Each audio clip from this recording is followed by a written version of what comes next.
On June 15, 2020, the Supreme Court of the United States ruled that employer discrimination on the basis of sexual orientation or gender identity is illegal under Title VII of the Civil Rights Act of 1964.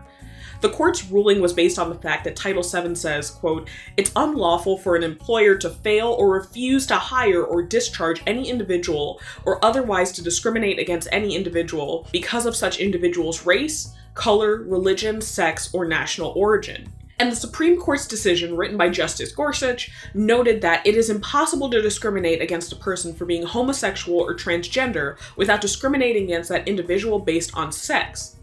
The decision marked a landmark change in U.S. discrimination law as it relates to LGBTQ+ communities. Although the modern LGBTQ rights movement dates back to the mid-20th century in the U.S., the history of anti-LGBTQ law stretches further back to the foundations of this country. So today we're going to analyze that history and see the decisions and activism that eventually led to greater legal acceptance of queer communities nationwide. In order to get there, first we'll look at the colonial history of anti-LGBTQ law. Next, we'll analyze how these laws continued up until the 20th century, and finally, we'll analyze key court cases and legislation that helped to overturn pre-existing anti-gay laws in the US. In our last episode on legal discrimination, the racist origins of US law, we covered the history of anti-Black racism in the US. Today, we're going to open up the lens to explore how legal bias has applied to other groups, namely LGBTQ+ communities in the US. By expanding our scope of legal discrimination, we'll gain a greater understanding of the ways that laws can be manipulated to favor certain groups over others.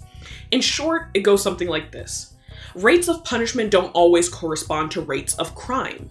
Governments decide on what type and quantity of punishment is appropriate based on the laws that were broken. But just like laws are subjective, so are punishments. And they're both in line with the moral sensibilities of a society at a given moment in time, rather than an objective view of right and wrong. So many of the laws and punishments we discuss today are no longer in line with the majority of our moral sensibilities as a society. But when they were passed and enforced, they represented the common conception of what should be considered illegal. The earliest reported instances of legal discrimination against LGBTQ people in the Americas stretches back hundreds of years to colonialism. But before we dive into these accounts, it's important to remember a few key facts. Who is telling the story is really important here. These colonial accounts of homosexuality were written from the perspective of early colonists, who were attempting to conquer and subjugate the native people of North America.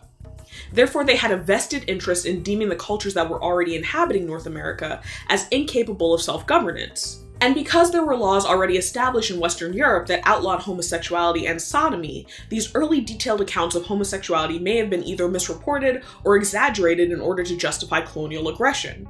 In effect, early colonists may have created crimes in order to rationalize their persistent and sustained abuse of Native Americans and enslaved Africans. On the other hand, we can still glean information about the ways that the law has always been predisposed to criminalize same-sex relationships as deviant, and those who engage in anything other than heterosexuality as criminal. In Queer Injustice, the criminalization of LGBT people in the United States, the editors Joey L. Mogul, Andrea J. Ritchie, and Kay Whitlock recount some of those early colonial accounts of queer life and the violence that was meted out to people who did not conform. They open their text with what is believed to be the first recorded instance of Spanish punishment for homosexuality in North America. In 1513, Conquistador Vasco Núñez de Balboa sentenced 40 men in current-day Panama to be thrown to his hunting dogs and dismembered because he claimed to witness them dressed as women and engaging in sex with other men. They go on to detail how early Christian historians and conquerors to Central America, South America, and the Caribbean detailed numerous instances of gay sex and people dressing in gender-fluid clothing as a way to rationalize what they did: penalize, persecute, and often kill Native Americans. Similarly, charges of sexual impropriety were often also lodged against recently enslaved Africans to justify brutal treatment and abuse.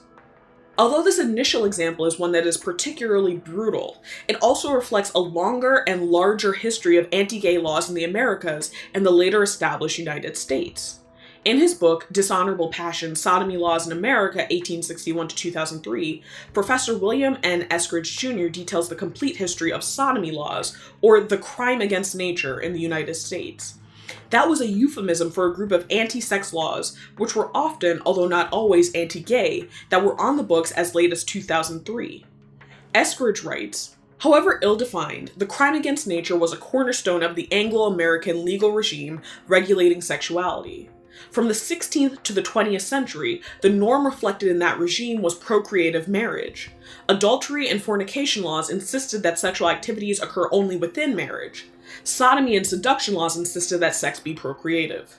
The vagueness of the crime against nature and its central role in this normative regime rendered it elastic and mobile, so that it might include other non-procreative sexual activities." As Eskridge notes, it was the fluidity and undefined nature of these laws that made them so pervasive. Soon a range of behaviors was swept under the broad umbrella of these laws, which Eskridge traces back to Judeo-Christian and puritanical sensibilities from the 17th century. However, over time, they crystallized into explicitly anti-homosexuality laws by the late 19th century. By the 20th century, these laws began to target specific populations, responding directly to fears about improper sex and sexuality that was either non-procreative or crossed racial divides. Eskridge writes that, "Diversified urbanization also meant that more Americans were exposed to a wide variety of sexual couplings, which alarmed them and motivated them to establish strong boundaries separating moral from immoral activities. Particularly disturbing were different race, same-sex, and intergenerational couplings, all of which crossed hallowed cultural lines.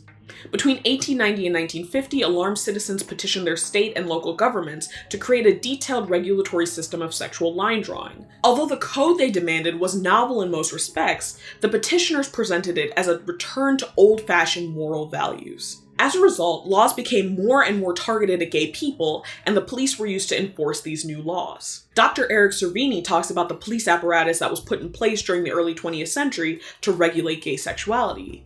He describes police undercover sting operations that took place across the United States in the mid-20th century in his book, The Deviants' War: The Homosexual versus the United States of America. These stings could involve undercover officers and informants who were placed in popular gay cruising spots or raids of gay bars and establishments. The result was a spate of arrests and prosecutions of gay Americans. But the increase in the surveillance of gay communities and the expanded enforcement of anti-gay laws was not met without resistance in the 20th century. Just like the modern civil rights movement of the 1950s and 1960s, gay rights advocates began to take their pursuit of equality into the courtroom, and by doing so, they changed the course of U.S. history. In From the Closet to the Courtroom, 5 LGBT rights lawsuits that have changed our nation, Professors Carlos A. Ball and Michael Bronsky make the connection between the legal strategies of the civil rights movement and the modern LGBTQ+ movement when they write, "In both instances, a group of attorneys carefully and methodically used the courts to advance the interests of a marginalized group in ways that fundamentally changed society. LGBT rights lawyers, like their earlier civil rights counterparts, have successfully used litigation as a means to promote greater equality and freedom for the members of the communities they serve." What followed were some landmark cases aimed at changing the shape of American law to make it more just and inclusive. Take, for example, one of the earliest Supreme Court cases dealing with gay rights issues, 1958's One Inc. versus Oleson. The court found that One Inc., the publisher of a gay magazine, was protected under the First Amendment. Previously, the U.S. Postal Service had objected to mailing the magazine, claiming that it was obscene and therefore couldn't be mailed under the Comstock laws, which prohibited certain items from being sent in the mail. But not every early case was a victory. In fact, it was something of a mixed bag. Later gay rights legal battles included 1972's Baker versus Nelson, in which partners Jack Baker and Michael McConnell initially took their marriage equality case to the Minnesota Supreme Court in 1971 before appearing before the Supreme Court the next year. Minnesota's Supreme Court found that there was nothing unconstitutional in denying same-sex couples marriage licenses, and the Supreme Court didn't even hear arguments in the case, stating that it was not a, quote, substantial federal question. 1986's Bowers versus Hardwick upheld Georgia's sodomy laws. 1996's Romer versus Evans struck down a Colorado amendment banning cities from enacting anti-discrimination laws to protect gay and bisexual people. In 2003, Loris versus Texas finally ended all sodomy laws nationwide, reversing the 1986 Bowers versus Hardwick ruling. And in 2015, Obergefell versus Hodges finally brought an end to same-sex marriage bans nationwide, bringing marriage equality for LGBTQ people across the country, although challenges still remain to this day. Clearly, the courts played a pivotal role in the reversal of unjust laws and legal discrimination for queer people nationwide, although legislation and activism also played a key role in changing social attitudes. However, both social and legal challenges remain to this day for LGBTQ+ people, and the struggle continues in the fight for greater recognition and equality. That wraps up our second episode on the history of legal discrimination in the US. But as I mentioned in episode 1, this is only the beginning of analyzing and unpacking the multiple ways that US law was written with prejudice and bias. If we've learned anything from these 2 episodes, is that the law is an ever-changing entity and not a monolith. It's powered by the attitudes, beliefs, and actions of a society at a given point in time. That means that just as it's possible for laws to be unjust, it's equally possible to resist, fight back, and change legislation when the need arises. So, what do you think? Drop those questions and ideas about either this episode or part 1 down in the comments section. Be sure to check out the works cited list for more information, and I'll see you back here next time. Thanks for watching Origin of Everything, which is produced for PBS by Complexly. If you're a US citizen and you want to have a voice in your government, check out How to Vote in Every State. The rules for voting are different depending on where you live, so Complexly has made a whole series of videos explaining how to vote in each state, as well as some advice for special cases like territories and overseas voters. Check out the 2020 guide linked in the description below. Hey Originauts, this is just a reminder that you can become a member of our Patreon page. Starting at $3 a month, you can gain access to a patrons-only feed with all types of cool behind-the-scenes footage, as well as 24-hour early access to every new video. And at some of our higher tiers, you can also get other great benefits. So check out the link down in the description, and I'll see you soon.